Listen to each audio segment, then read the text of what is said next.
உறவுகள் அனைவருக்கும் வணக்கம். கடந்த 2 நாட்களாக வாட்ஸ்அப் தளங்கள்ல ஒரு செய்தியானது சுத்திட்டு வந்திருக்கும். அதை எல்லாருமே பார்த்திருப்பீங்க. இது சாதி வெறி மட்டுமல்ல, சாதி வெறியின் உச்சகட்டம் இந்த நீதிபதிக்கு அப்படின்னு சொல்லி ஒரு தகவல் வந்திருக்கும். அதுல எவ்வளவு பேரு அந்த செய்தியை முழுமையா படிச்சீங்க, அதற்கு கண்டன குரல் எழுப்புனீங்க அப்படிங்கிறது தெரியாது.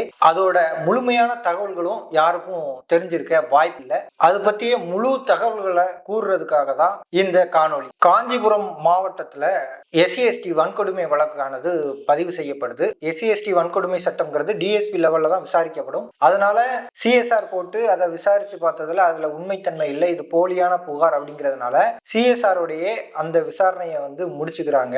ஆனா அந்த புகார்தாரர் சிமெண்ட் முருகன் அப்படிங்கிறவருடைய மனைவி நீதிமன்றத்தை நாடி இந்த வழக்குல FIR பதிவு செய்யணும். FIR பதிவு செய்ததோட மட்டுமல்லாம தங்கள் மீது வன்கொடுமை செய்த 6 குற்றவாளிகளையும் கைது செய்யணும் அப்படின்னு சொல்லி காஞ்சிபுரம் மாவட்ட முதன்மை நீதிமன்றத்துல முறையிடுறாங்க. அதன் பேர்ல ஒரு வழக்கானது பதிவு செய்யப்படுது. அந்த வழக்கினுடைய சாராம்சம் என்னன்னு பாத்தீங்கன்னா, காஞ்சிபுரம் மாவட்டம் பூசிவாக்கம் பகுதியை சேர்ந்த சிமெண்ட் முருகன் அப்படிங்கிறவரு நத்தம்பேட்டையில உள்ள சிவகுமார் அப்படிங்கிறவருடைய பேக்கரிக்கு போறாரு தன்னுடைய மனைவியோட. அப்போ அங்க 2 பேருக்குள்ள ஏதோ ஒரு வாக்குவாதம் ஏற்படுது. அந்த வாக்குவாதத்தின் அடிப்படையில சிவகுமாரின் பேக்கரியில் இருக்கக்கூடிய பொருட்களை தூக்கி வீசி கலைபுரம் பண்ணிட்டு வந்துடுறாரு. இந்த சம்பவம் குறித்து சிவகுமார் அவர்கள் தன்னுடைய மருமகனான லோகேஷ் என்பவரிடம் இந்த கடையில நடந்த கலைபுரத்தை பத்தி விவரிக்கிறாரு. சிமெண்ட் முருகன்கிறவர் அவர் மனைவியோட கடையில இருக்க பொருட்களை பூரா தூக்கி உடைச்சிட்டு போயிட்டாரு. அப்போ அவருடைய நண்பர்களுடன் சென்று சிமெண்ட் முருகனையும் அவருடைய மனைவியையும் ஜாதியை சொல்லி திட்டி தாக்கியதாக புகார். ஆனா இதை DSP விசாரிச்சு பார்க்கும்போது இவங்களா தேடி போகல, அவங்களா தான் கடைக்கு வந்திருக்கிறாங்க. அப்போ இது சம்பந்தமா எதச்சையும் அவங்கள பார்த்து கேட்டதா தான் விசாரிச்சிருக்கிறாரு. அதன் அடிப்படையில இந்த கேஸை முடிச்சு வச்சிருக்கிறாங்க. ஆனா சிமெண்ட் முருகனின் மனைவி மாவட்ட முதன்மை நீதிமன்றத்துல முறையிட்டதின் பேர்ல இந்த வழக்குல FIR பதிவு செஞ்சு 30 நாட்களுக்குள்ள கைது பண்ணணும் அப்படின்னு கால அவகாசையும் மாவட்ட முதன்மை நீதிபதி செம்மல் கொடுத்திருக்கிறாரு. இந்த மாவட்ட முதன்மை நீதிபதி செம்மல் ஒரு பட்டியல் சமூகத்தை சேர்ந்தவர்னு சொல்லப்படுது. இந்த DSPயும் அந்த பாதிக்கப்பட்ட குடும்பம் சிவகுமாரும் லோகேஷும் பிற்படுத்தப்பட்ட சமூகத்தை சேர்ந்தவர்கள் அப்படின்னு சொல்லப்படுது. நீதிமன்றம் சொன்னதுக்கு பிறகு இந்த வழக்குல FIR பதிவு செஞ்சு குற்றவாளிகளை தேடுறாங்க. குற்றவாளிகள் தலைமறைவாயிடுறாங்க. அவங்க ஜாமீனுக்கும் அப்ளை பண்ணியிருக்கிறதா சொல்லப்படுது. இதற்கு இடையில இந்த வழக்கோட விசாரணை நேற்று முன்தினம் வரும்போது ஏன் இன்னும் குற்றவாளிகளை கைது பண்ணல அப்படின்னு சொல்லி நீதிபதி காட்டமா கேட்டிருக்கிறாரு. அப்போ DSP எங்களுக்கு மதியம் வரைக்கும் டைம் கொடுங்க, அதுக்குள்ள நாங்க கைது பண்ணிடுறோம் அப்படின்னு சொல்லி சொன்னதா சொல்றாங்க. அப்போ நீதிமன்றத்துல நீதிபதி நீங்க மதியத்துக்குள்ள கைது பண்ணல அப்படின்னா உங்களை கைது பண்ண வேண்டியது வரும், இந்த விசாரணை அதிகாரியான DSP சங்கர் கணேச கைது பண்ண வேண்டியது வரும் அப்படின்னு சொல்லி மிரட்டுற தோணியில பேசினதா நீதிமன்றத்துல இருக்கக்கூடியவர்கள் சொல்றாங்க. அப்போ மதியத்துக்குள்ள காவல்துறை தேடி பாக்குறாங்க. ஏன்னா 30 நாளா கிடைக்காதவங்க மதியத்துக்குள்ள ஒரு 6 மணி நேரத்துல பிடிபடுறதுக்கு வாய்ப்பு இல்லை. அப்பவும் பிடிக்க முடியல. உடனே நீதிபதி செம்மல் டென்ஷன் ஆயிடுறாரு. என்னன்னா இவரை உங்களை ஏன் கைது பண்ணக்கூடாது, உங்களை கைது பண்ணி சிறையில் அடைக்க உத்தரவிடுறோம். இங்கதான் ட்விஸ்டே ஆரம்பிச்சு. உங்களுக்கு தெரியும், ஒரு வழக்குல ஒரு விசாரணை அதிகாரி ஒழுங்கா செயல்படல அப்படின்னா உயர் அதிகாரிகளுக்கு தகவல் கொடுத்து இவர் மேல நடவடிக்கை எடுக்க சொல்லலாம் ஒண்ணு, ஒரு நீதிபதியா.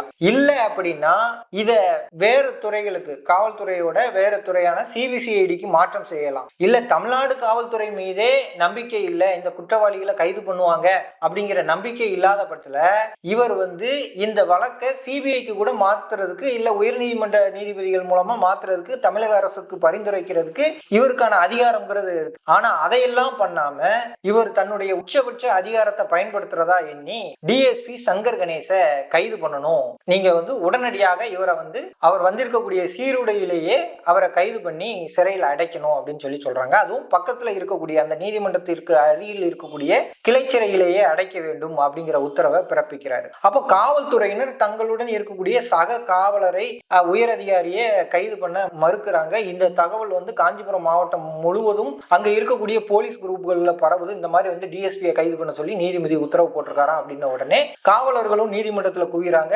இந்த வழக்கு சம்பந்தமா வழக்கு தொடுத்த வக்கீல்களும் அவர்களுக்கு ஆதரவாக இன்னும் சில வக்கீல்களும் அந்த சிமெண்ட் முருகனுடைய ஆதரவாளர்களும் நீதிபதிக்கு சாதகமா இருக்கக்கூடிய ஒரு சில வக்கீல்களும் நீதிமன்றத்துக்கு வந்ததா சொல்லப்படுது. அதன் அடிப்படையில கோர்ட்டே பரபரப்பாயிருக்குது. இந்த நிலையில காவல்துறை இவரை கைது பண்ண மறுக்குது. அதாவது எங்க கிட்ட வாகனம் இல்லை, இவரை கைது பண்ணி கொண்டு போறதுக்கு வாகனம் இல்லை. ஒரு கைதுன்னா முன்கூட்டியே வந்து தயாராகணும். அது வந்து நாங்க உயர் அதிகாரிகளுக்கு தகவல் சொல்லணும். நிறைய ப்ரொசீஜர் இருக்கு. அப்படிலாம் நாங்க கைது பண்ண முடியாது. எங்ககிட்ட வாகனம் இல்லை அப்படின்னு உடனே அப்போ எந்த ஒரு ப்ரொசீஜரையுமே பின்பற்றாம அப்ப என்னுடைய வாகனம் இருக்கு, என் வாகனத்துல வந்து நீங்க கைது பண்ணி கொண்டு போங்க இந்த டிஎஸ்பியை அப்படின்னு சொல்லி இவர் வந்து ஒரு உத்தரவை சொல்றாரு. அப்பவும் காவல்துறை மறுக்கும் போது எங்க நீதிமன்ற பணியாளர்கள் இருக்காங்க, ஆர்எல்டி பணியாளர்கள் இருக்காங்க, அவங்கள வச்சு நான் கொண்டு போவேன், அவங்களுக்கு உத்தரவிடுறேன்னு உத்தரவை போட்டு கொண்டு போய் சிறையில் அடைங்க அப்படிங்கிறாங்க.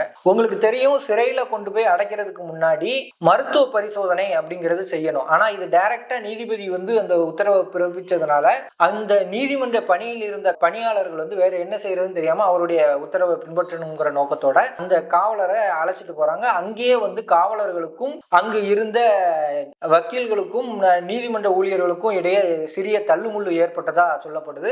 இருந்தாலும் காவலர்களால அங்க வச்சு ஒன்றும் பண்ண முடியல.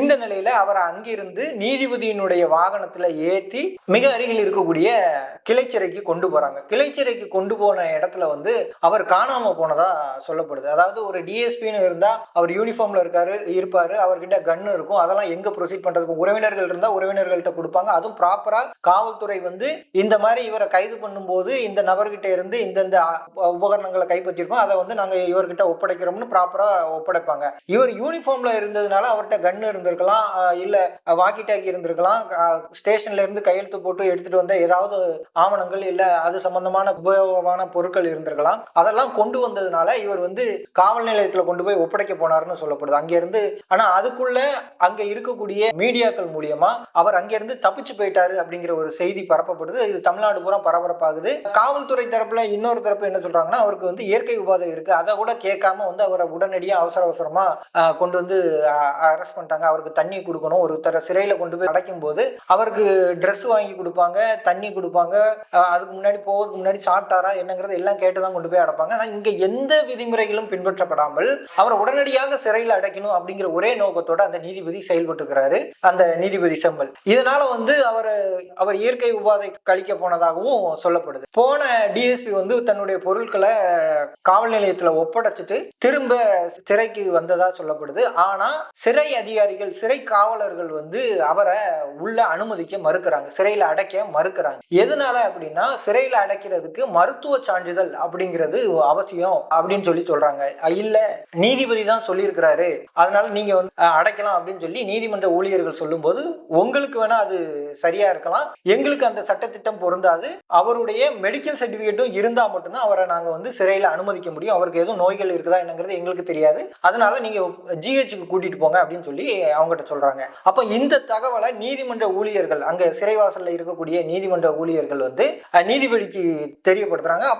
அப்பதான் அவருக்கு உரைக்குது, ஓ இப்படி ஒரு நடைமுறை இருக்குதோ அப்படிங்கறது உரைச்ச உடனே அப்ப நீங்க வந்து மருத்துவமனைக்கு கொண்டு போங்க, பரிசோதனைக்கு கொண்டு போங்க அப்படின்னு சொன்ன உடனே அவர் மருத்துவ பரிசோதனைக்கு கொண்டு போறாங்க. இவ்வளவு கலையபுரங்களை எதிர்பார்க்காத டிஎஸ்பிக்கு வந்து அந்த இடத்துல உயர் ரத்த அழுத்தம் ஏற்பட்டு அவருக்கு வந்து லேசான நெஞ்சு வலி ஏற்படுது. அப்போ இசிஜி எடுத்து பார்க்கும்போது ஆமா உண்மையாவே இருக்குன்னு உடனே அவருக்கு அங்க சிகிச்சை அளிக்கப்படுது. மேல் சிகிச்சைக்காக செங்கல்பட்டு மருத்துவமனைக்கு அவரை கொண்டு போறாங்க. கொண்டு போய் அனுமதிக்கப்பட்டு சிகிச்சை அளிக்கப்பட்டிருக்கிறது. அங்கேயே வந்து காவலர்கள் பாதுகாப்புல அவர் வந்து அங்க அனுமதிக்கப்பட்டிருக்காரு. இந்த நிலையில காவல்துறை வந்து சென்னை உயர்நீதிமன்றத்துல மேல்முறையீட்டுக்கு போகுது. அவசர வழக்கா இதை உடனடியாக விசாரிக்கணும், இந்த மாதிரி வந்து நீதிபதி ஒருதலை பட்சமா டிஎஸ்பியை வந்து கைது செய்யறதுக்கு உத்தரவிட்டு இருக்கிறாரு, இது வந்து தவறு அப்படின்னு சொல்லி அவங்க முறையீட்டுக்கு போறாங்க உயர்நீதிமன்றத்துக்கு. அப்போ உயர்நீதிமன்றம் உடனடியாக மதியம் இந்த வழக்கை விசாரணைக்கு எடுத்துக்கிட்டு, எதன் அடிப்படையில நீங்க வந்து இந்த டிஎஸ்பி சங்கர் கணேச கைது செஞ்சீங்க, என்ன முகாந்திரம் இருந்துச்சு, நீங்க வந்து அவர் நடவடிக்கை எடுக்கலன்னா உயர் அதிகாரிகளுக்கு பரிந்துரைச்சு இவர் மேல துறை ரீதியான நடவடிக்கை எடுக்கிறதுக்கு சிபாரிசு பண்றதுக்கு உங்களுக்கு முழு அதிகாரம் இருக்கு. அது மட்டும் இல்ல, இந்த வழக்கை வேறு பிரிவுகளுக்கு இல்ல வேறு விசாரணை அதிகாரியை மாற்றுவதற்கோ இல்ல எஸ்பி லெவல்ல இல்ல அதுக்கு மேல உள்ள லெவல்ல மாற்றுறதுக்கு அதிகாரம் இருக்குது, இல்ல சிபிசிஐடிக்கு மாற்றுவதற்கோ சிபிஐக்கு மாற்றுவதற்கோ இருக்குது. இவரை எதன் அடிப்படையில நீங்க வந்து சிறையில் அடைச்சிங்க அப்படின்னு சொல்லி கேட்கிறாங்க.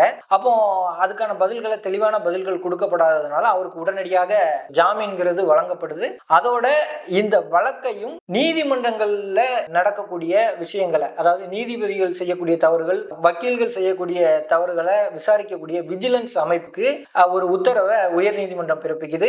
இந்த வழக்கோட முழு விசாரணையில என்ன நடந்துச்சு ஆரம்பம் முதல், அதாவது அந்த பேக்கரியில் நடந்ததுல இருந்து இந்த நீதிபதி இந்த விசாரணையை தொடங்கினதுல இருந்து விசாரணையோட முழு தகவல்களும் என்ன நடந்துச்சு அப்படிங்கிறத விசாரிச்சு உயர் நீதிமன்றத்துல அறிக்கையா தாக்கல் பண்ணணும் அப்படிங்கிற கூடுதல் உத்தரவையும் பிறப்பிக்கிறாங்க. இப்போ இது சாதாரண ஒரு நடைமுறை தானே, ஒரு சட்ட நடைமுறை, காவல்துறையோட நடைமுறை நடந்திருக்குது. இதுல என்ன நம்ம விழிப்புணர்வு ஏற்படுத்தணும், இது எதுக்கு நம்ம சமூகத்துக்கு முக்கியம், பிற்படுத்தப்பட்ட சமூகங்கள் ஏன் இந்த மாதிரியான வழக்கை உற்று நோக்கணும் அப்படின்னு பார்த்தோம்னா, இப்படி ஒரு சம்பவம் நடக்கு அப்படின்னு தெரிஞ்சதுக்கு அப்புறம் இனி காவல்துறையினர் எப்படி செயல்படுவார்கள், அவர்கள் மேல தேவையில்லாத அழுத்தங்கள் உருவாகும். ஒரு எஸ்சி வன்கொடுமை வழக்கு இருக்குன்னா அதை விசாரிச்சு அவங்களை கைது பண்றதும் கைது பண்ணாமல் இருப்பதும் ஒரு டிஎஸ்பியோட அதிகாரம். அவர் தவறு செய்யும் பட்சத்தில் சட்ட ரீதியான நடவடிக்கைகள், துறை ரீதியான நடவடிக்கைகள் எடுக்கலாம். ஆனா அவரை உடனடியாக கைது செய்வோம் அப்படிங்கிற ஒரு நடைமுறை அமல்படுத்தப்பட்டுச்சு, சட்டத்துல இல்லாத ஒண்ணு அமல்படுத்தினாங்க அப்படின்னா இந்த வழக்கு எஸ்சி வழக்குங்கிறது பதியப்பட்டாலே விசாரணை கூட நடத்தப்படாமல் வரும் காலங்களில் குற்றம் சுமத்தப்பட்டவர்கள் கைது செய்யப்படுவதற்கான வாய்ப்புகள் இருக்குது. இதனால பல குடும்பங்கள் ஏற்கனவே எஸ்சி வன்கொடுமை சட்டத்தினால பாதிக்கப்பட்டு இருக்காங்க, தெருவில் வந்திருக்கிறாங்க. தமிழ்நாட்டில் மட்டும் இல்ல, இந்தியா முழுவதுமே எஸ்சி வன்கொடுமை சட்டம்ங்கிறது தவறா பயன்படுத்தப்படுது. 97% வழக்குகள் பொய்யாகத்தான் பதியப்படுது அப்படிங்கிறத உயர் நீதிமன்றங்களே பலமுறை சொல்லி இருக்கிற சூழ்நிலையில இப்படி ஒரு வழக்குல விசாரணை செஞ்சு இந்த வழக்குல உண்மைத்தன்மை இல்லைன்னு தெரிய வரும்போது அந்த அதிகாரியை கட்டாயப்படுத்தி கைது பண்ண வைக்கிறதுங்கிறது மீதம் உள்ள காவல்துறை அதிகாரிகளுக்கு தெரிஞ்சோ தெரியாமலையோ ஒரு பயத்தை உருவாக்கிறோம். நமக்கு எதுக்குப்பா எஸ்சி கேஸா, போடு எஃப்ஐஆர், அவனை தூக்கி உள்ள வை, அவன் நீதிமன்றத்தில் போய் பார்த்துக்கிட்டோம் அப்படிங்கிற மாதிரியான ஒரு அழுத்தத்தை காவல்துறையினர் மீது திணிக்கக்கூடிய விஷயமாக இது பார்க்கப்படுது. அதோட மட்டும் இல்லாம இந்த இடத்துல அந்த நீதிபதி செம்மல் பட்டியல் சமூகத்தை சேர்ந்தவர், கைது செய்யப்பட்ட டிஎஸ்பி பிற்படுத்தப்பட்ட சமூகத்தை சேர்ந்தவர். இதே அப்படியே ரிவைஸ் ஆயிருந்துச்சுன்னா அந்த நீதிபதியாக இருக்கக்கூடியவர் ஒரு பிற்படுத்தப்பட்ட சமூகத்தை சேர்ந்தவரும் டிஎஸ்பியா இருக்கவர் ஒரு பட்டியல் சமூகத்தை சேர்ந்தவராகவும் இருந்திருந்தா இந்நேரத்துக்கு எத்தனை அமைப்புகள் பொங்கி எழுந்திருக்கும். அவர் ஜாதி வெறியா இருந்திருக்காரு, இல்ல அவர் ஜாதி வெறியோட செயல்பட்டாருன்னு பொங்கி எழுந்திருப்பாங்க. ஆனா இங்க பாதிக்கப்பட்டது ஒரு பிற்படுத்தப்பட்ட சமூகத்தை சேர்ந்த அதிகாரி அப்படிங்கிறதுனால இங்க எந்த இடத்துலயும் குரல்கள் வரவில்லை. ஏன் நீதிபதிகளை பார்த்து கேள்வி கேட்க பயப்படுறாங்களா அப்படிங்கிறது தெரியல. ஆனா பட்டியல் சமூகத்தை சேர்ந்தவங்க அப்படி கிடையாது. சமீபத்துல கூட பார்த்திருப்பீங்க, மதுரை உயர் நீதிமன்றத்துல பட்டியல் சமூகத்தை சேர்ந்த ஒரு வழக்கறிஞரை ஒரு நீதிபதி நிப்பாட்டி கேள்வி கேட்டாரு அப்படிங்கிறதுக்காண்டி அந்த நீதிபதிக்கு எதிரான மிகப்பெரிய போராட்டங்களை பண்ணாங்க. அவரை நீதிமன்ற நடவடிக்கை குழுக்கு விசாரணைக்காக புகார்கள்லாம் தெரிவிச்சாங்க. அந்த அளவுக்கு இருக்கும்போது இங்க பிற்படுத்தப்பட்ட சமூகங்கள் எஸ்சி வன்கொடுமை தடுப்பு சட்டத்தினுடைய வழிகளை ஒவ்வொரு நாளும் பார்த்து கொண்டிருக்கும் போது, அதன் வழிகளை உணர்ந்து கொண்டிருக்கும் போது ஏன் இந்த விஷயத்துல மௌனமா இருக்காங்க? இது எல்லா வாட்ஸ்அப் குரூப்கள்லயும் பரவி இருக்கும், எல்லா மெயின் ஸ்ட்ரீம் மீடியாக்கள்லயும் பரபரப்பா பேசப்பட்டுச்சு. இந்த தகவல் எல்லாருக்கும் தெரிஞ்சிருக்கும், அத்தனை தலைவர்களுக்கும் தெரிஞ்சிருக்கும். ஏன் அமைதியா இருக்காங்க? இதுக்கு எதிராக ஏன் கண்டனங்கள் எழல? அந்த இடத்துல ஏன் ஒரு கண்டன போராட்டத்தை நடத்தல? அந்த நீதிபதிக்கு எதிராக ஒரு நடவடிக்கைக்கு ஏன் இதுவரைக்கும் எந்த அமைப்புகளும் ஒன்று திரண்டு செய்யல அப்படிங்கிறது ஒரு கேள்விக்குறியாவே இருக்குது. இதுல இன்னொரு விஷயமும் சொல்லப்படுது. அந்த நீதிபதி செம்மல் இருக்காருல்ல, அவர்கிட்ட அந்த பாதிக்கப்பட்ட எஸ்சி வழக்கால பாதிக்கப்பட்ட, பொய்யாக வழக்கு பதிவு செய்யப்பட்ட பேக்கரி நடத்திட்டு வராருல்ல சிவகுமார், அவருடைய மருமகன் லோகேஷ் என்பவர் இந்த நீதிபதி கிட்ட காவலாளியா பணிபுரிஞ்சிருக்கிறார். அதாவது பர்சனல் செக்யூரிட்டின்னு சொல்லுவாங்களா, காவலாளியா போட்டிருப்பாங்களா, அந்த மாதிரி இவர்கிட்ட இருந்திருக்காங்க. இவரோட இன்னொரு காவலரும் இருந்திருக்காரு. அந்த நேரத்துல இந்த நீதிபதி பற்றி பொய்யான தகவல்கள் பரப்பப்பட்டதா, மேலிடத்துக்கு புகார் செய்யப்பட்டதா சொல்லப்படுது. பொய்யான தகவல்கள் அப்படின்னு சொல்லப்படுது. அது உண்மையா பொய்யா அப்படிங்கிறத அவருடைய நடவடிக்கைகளே தெரிஞ்சிடும். ஏன்னா ஒரு நேர்மையான நீதிபதி தன் மீது அனுப்பப்படக்கூடிய பொய் புகார்களுக்கு பதட்டப்பட வேண்டியதில்லை, பயப்பட வேண்டியதில்லை. என்னமோ அனுப்பிட்டு போங்க, நமக்கு என்ன வந்துச்சு அப்படின்ட்டு இருந்துட்டு போயிடலாம். ஆனா அந்த நீதிபதி இந்த பொய்யான புகார்கள் எல்லாமே இந்த லோகேஷ் தன்னுடைய காவலாளி, பர்சனல் செக்யூரிட்டி காவலாளி லோகேஷ் மூலியமாகத்தான் உயர்மட்ட குழுக்கு போகுது அப்படின்னு சந்தேகப்பட்டு இந்த 2 காவலாளிகளும் எனக்கு பாதுகாப்புக்கு வேண்டாம், இவங்களுக்கு பதிலா வேற காவலாளிகளை எனக்கு பாதுகாப்பு கொடுங்கன்னு மாவட்ட கண்காணிப்பாளர்கிட்ட கேட்டதாகவும், அந்த பகையை மனசுல வச்சுக்கிட்டு தான் அது நடந்து 1 மாசத்துக்குள்ள இப்படி ஒரு எதர்ச்சியான வழக்கு இந்த நீதிபதி கிட்ட விசாரணை வரும்போது இதுல யார் சம்பந்தப்பட்டிருக்கா, லோகேஷ் சம்பந்தப்பட்டிருக்காரு, அப்ப அவரை கைது பண்ணணும். அப்ப அவருக்கு கைது பண்ணல அப்படின்னா அப்ப அவருக்கு ஆதரவா காவல்துறை செயல்படுதா, அப்ப அவரை கைது பண்ணு. அவர் என்ன சமூகம்? அவர் ஒரு பிற்படுத்தப்பட்ட சமூகம், டிஎஸ்பி. அப்ப அவரை கைது பண்ணுங்க. அப்பதான் அவர் மேல அழுத்தம் போடப்படும் தேவைப்படும் அப்படின்னு சொல்லி இவர் செயல்பட்டிருக்கலாம் அப்படிங்கிற ஒரு குற்றச்சாட்டும் சமூக வலைதளங்கள்ல பரவுது.